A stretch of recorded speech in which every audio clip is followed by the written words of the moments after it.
Hello friends, ഞാൻ ഫെമി മുനീർ. പുതിയൊരു വീഡിയോയിലേക്ക് എല്ലാവർക്കും സ്വാഗതം. ഈ നോമ്പ് കാലത്ത് കഴിക്കാൻ പറ്റിയ ഒരു നല്ലൊരു അടിപൊളി മസാല അൽസയുടെ റെസിപ്പിയാണ് ഞാനിന്ന് കാണിക്കുന്നത്. ചൂട് കാലത്ത് നമുക്ക് കുട്ടികൾക്കും മുതിർന്നവർക്കും എല്ലാവർക്കും ഒരുപോലെ കഴിക്കാൻ ഇഷ്ടപ്പെടുന്ന ഈ മസാല അൽസ ഉണ്ടാക്കാൻ വേണ്ടിയിട്ട് നമ്മൾ സാധാരണ അൽസയ്ക്ക് ഉപയോഗിക്കുന്ന ഗോതമ്പ്, അതായത് ബ്രോക്കൺ വീറ്റാണ് നമ്മൾ ഇതിന് ഉപയോഗിക്കുന്നത്. കടകളിൽ നമുക്ക് അൽസ ഗോതമ്പെന്ന് പറഞ്ഞാൽ നമുക്കത് കിട്ടും.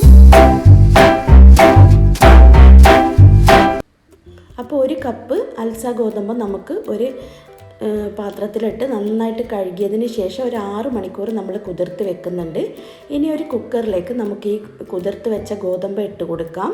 അതിലേക്ക് ഒരു 250 ഗ്രാം ചിക്കന്, എല്ലോട് കൂടിയ ചിക്കൻ ആണെങ്കിൽ അത് ഇട്ട് കൊടുക്കാം. അല്ലാതെ ബോൺലെസ് ചിക്കൻ ഉണ്ടെങ്കിൽ നിങ്ങൾക്ക് അത് ഉപയോഗിക്കാം. 4 കപ്പ് വെള്ളം ചേർത്ത് കൊടുക്കണം. ആവശ്യത്തിന് ഉപ്പ് ചേർത്ത് കൊടുക്കാം. ഒരു 1/2 ടീസ്പൂണ് മഞ്ഞൾപ്പൊടി.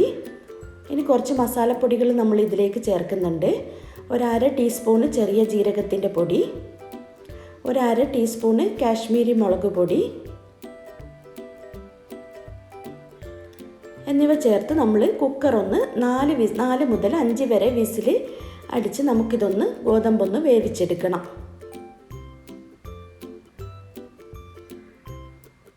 അപ്പോഴേക്കും നമുക്കൊരു പാനിലേക്ക് 1 ടേബിൾ സ്പൂൺ വെളിച്ചെണ്ണയും 2 ടീസ്പൂൺ ഗീയും ചേർത്ത് നമുക്കൊരു മസാല തയ്യാറാക്കി എടുക്കണം.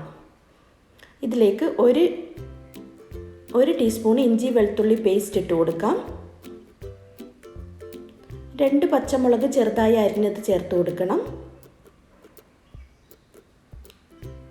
ഇനി ഒരു മീഡിയം സൈസിലുള്ള ഉള്ളി ചെറുതായി അരിഞ്ഞത് ചേർത്ത് കൊടുക്കാം.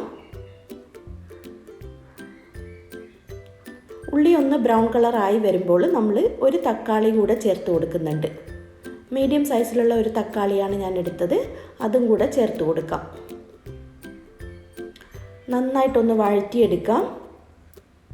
തക്കാളി ഉള്ളിയൊക്കെ നന്നായിട്ട് വഴറ്റിയെടുക്കണം. ഇനി നമ്മൾ ഇതിന് ആവശ്യമായ ഉപ്പ് ചേർക്കാം. നമ്മൾ ഗോതമ്പിൽ ഓൾറെഡി ഉപ്പ് ചേർത്തിട്ടുണ്ട്. ഇനി 1 ടീസ്പൂണ് ചതച്ച് വെച്ച കുരുമുളക് ചേർത്ത് കൊടുക്കണം.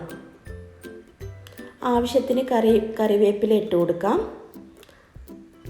ഇനി നമ്മൾ കുക്കർ തുറന്നിട്ട് നമ്മൾ ഇതിൽ ഇട്ട ചിക്കൻ നമ്മൾ മാറ്റി വെച്ചിട്ട് ചിക്കൻ ഒന്ന് ഷ്രെഡ് ചെയ്ത് ഇതിലേക്ക് തിരിച്ചിട്ട് കൊടുക്കണം. നിങ്ങൾ അഥവാ ബോൺലെസ് ചിക്കനാണ് ഉപയോഗിക്കുന്നതെങ്കിൽ അതിൽ നിന്ന് തന്നെ സ്പൂൺ ഉപയോഗിച്ചിട്ട് ഷ്രെഡ് ചെയ്താൽ മതിയാകും. ഇനി നമ്മൾ ഈ ഗോതമ്പ് ഇതിലേക്ക് ഒഴിച്ചു കൊടുക്കാം. ഒരു 1/4 ടീസ്പൂണ് ഗരം മസാല ചേർത്തിട്ടുണ്ട്. നന്നായിട്ടൊന്ന് ഉടച്ചു കൊടുക്കുന്നുണ്ട്. നമ്മൾ വേവിച്ച് ഷ്രെഡ് ചെയ്ത ചിക്കൻ നമുക്കിതിലേക്ക് തിരിച്ചിട്ട് കൊടുക്കണം. നന്നായിട്ടൊന്ന് മിക്സ് ചെയ്യാം.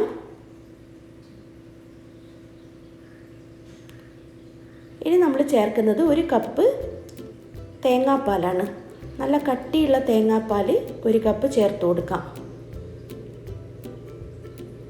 നിങ്ങൾക്ക് ഫ്രഷ് തേങ്ങാപ്പാലാണെങ്കിൽ അത് ചേർക്കാം, അല്ലെങ്കിൽ റെഡിമെയ്ഡ് തേങ്ങാപ്പാൽ കൂടെ ചേർത്ത് കൊടുക്കാം, കുഴപ്പമില്ല. ഇനി ഇത് 2 മിനിറ്റ് നമുക്കിതൊന്ന് തിളപ്പിച്ചെടുക്കണം.